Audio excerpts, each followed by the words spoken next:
Hi there, my name is Ron Rogers, and this presentation is titled JAL 516. Did JAL procedures hinder, but cultural aspects save lives? Now, I was asked by several of my followers to comment on this accident, and I usually don't like making comments unless I've got something to add, because we don't need 100 different comments about the same thing. Well, I do have something to add, and it has to do with certain aspects of the airline and the culture. Now, JAL has a very top heavy culture in that the flight attendants are not allowed to evacuate the aircraft until they get direction from the captain, which is very interesting. And also their cultural aspects. There are some cultures where the whole is favored over the individual, and other cultures where the individual is favored over the whole. And that can lead to some certain interesting situations. Now, one thing I'd like to comment, I'm a retired airline pilot. I was a captain for 25 years, and I've had a few prep for evacuations. No evacuations actual, fortunately, but come close to it a few times. And at my airlines, the flight attendants are instructed that, say we've done a prep for evacuation because we've got a problem. If somebody from the flight deck, when the aircraft lands and is virtually stopped, doesn't get on the PA in and outs, remain seated, remain seated. Once the aircraft comes to a stop, the flight attendants will initiate an immediate evacuation because time is very critical. Even a normal landing, like this was a normal landing supposedly on 3-4 right at an 8 airport, if something goes wrong, and the flight attendants are well aware of it. I mean, nobody knew there wasn't a problem with this, and especially when you had the fire. Flight attendants at my airline would have immediately begun an evacuation, not wait for an estimated 3 to 5 minutes, as one report, to begin the evacuation. The whole thing can be over in that time, depending how bad it was. And looking at this situation, and some of the reports of how long it took to evacuate the aircraft, it's amazing that all 367 people, including 8 small children, actually got out. Now, of course, a quick recap. 3-4 right, Haneda. Supposedly, the Coast Guard aircraft was told to hold short, and it didn't. It taxied in. Now, I'm a graduate of the Airline Pilot Association Accident Investigation course, and one of the things they say is don't speculate. So, don't speculate, but there is some information that comes out, and apparently the Coast Guard did not hold short. Now, one thing is interesting. At my airline, and I think a lot of airlines, it used to be you'd pull onto position of the runway, and once you were given takeoff clearance, then you turned on all the landing lights and you started the takeoff roll. That was changed to anytime you go onto the runway or cross, it's all lights on. And when you throw all the lights on, like my last airplane, the 777, that's a lot of light on the runway. And an aircraft coming in should be able to see that and, know, hey, somebody's on the runway.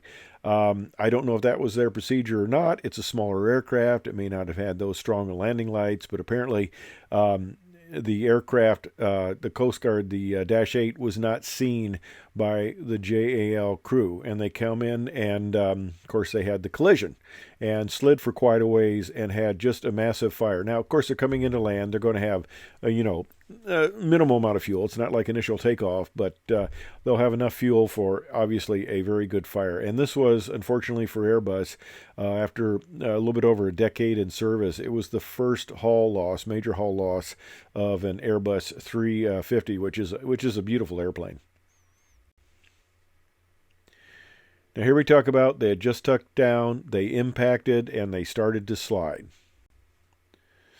And here's, of course, some famous camera video of showing the aircraft sliding down the runway. Now, as far as the egress, all right, there's 8 slides on this aircraft, not counting the cockpit ropes that can be used, I guess, if you're extremely brave. We were taught to open the windows and throw those out. Not all modern aircraft have that, and some aircraft like the 747, it's a more complicated procedure that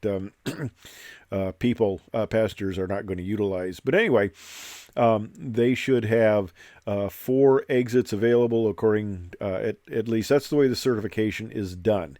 Now, 90 seconds to get all these people out with half the slides. We all know that that's kind of a pipe dream because the people know that there's going to be an evacuation. They typically don't fill the cabin with theatrical smoke or anything like that. They do kill the lights typically to make it halfway reasonable, but it's a staged evacuation, and I think most people know that it takes longer than that. But in this case, the flight attendants initiated the forward slide deployment after the captain told them they could. The flight attendant all the way in the back initiated her finally on her own. Now, nice thing at my airlines, we actually have a simulator you go through that's a cabin. It goes dark. They throw in theatrical smoke, so it makes it very realistic what you would see as a passenger trying to get out. And, of course, in the dark with theatrical smoke, and I think ours even bumped around a little bit, maybe tilted slightly. It makes it kind of realistic. All right. So here's the situation. We've got the forward slides that deployed, and actually, as you saw in the video, the nose gear collapsed and the tail is off the ground. People were able to get out the back. Now, of course, first class, they get 2 slides. Economy only gets 1 slide. Well, the people were able to get out of the aircraft in a timely fashion in spite of the restriction that they had to wait until the captain gave them authorization, which I think is a very bad idea. The flight attendants should have the authority to initiate evacuation on their own. I mean, these people are well trained, and obviously these flight attendants were well trained. They didn't have the PA. They apparently lost the very basic bus that powers the PA, which could have happened in the collision, since it could have been near the avionics bay and taken a lot of that capability out. But so what did they do? They got out those little PAs that are near all the stations. And they started to use the bullhorns, which is what they're there for. So they did a very good job. They got people out. And the other thing interesting about the JAL procedures is they actually show in the video that, hey, if you have something sharp going out on the slide, you're going to damage the slide. If you try to carry something big, you're going to damage the slide. And I think there's a certain aspect of the culture. Now, I said that the procedures were detrimental to getting out of the airplane, where the captain had to authorize the flight attendants to open the slide. That's detrimental, and that can cost precious seconds. And in this case, hey, they got away with it. They had enough time, but they were lucky in that respect.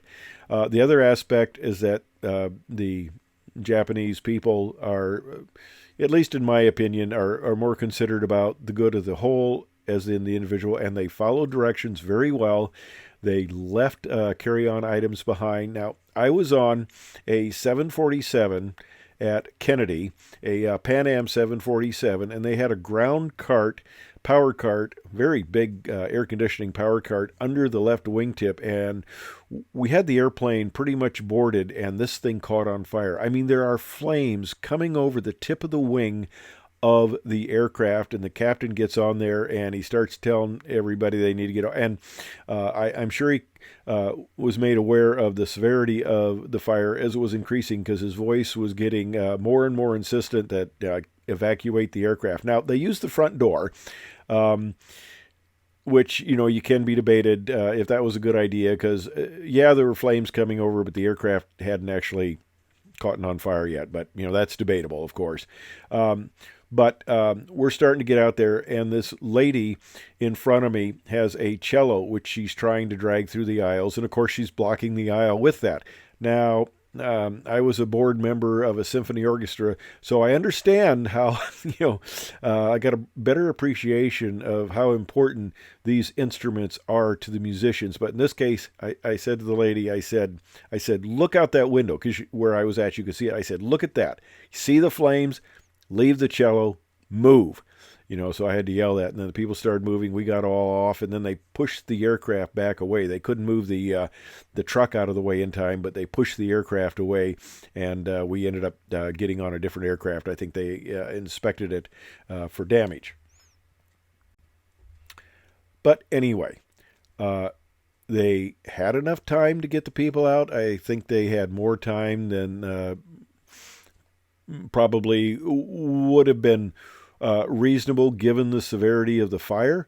And it's just amazing that everybody was able to get out. The aircraft obviously destroyed.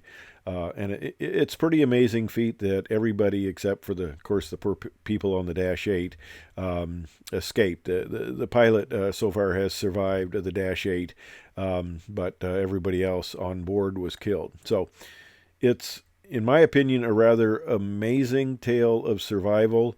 And I think, like I said, it was inhibited by JAL procedures, but I think the culture of the people obeying the instructions of leaving carry-on behind, because that's a big thing. Everybody wants to get their carry-on. Leave it behind when you evacuate, and they got everybody out.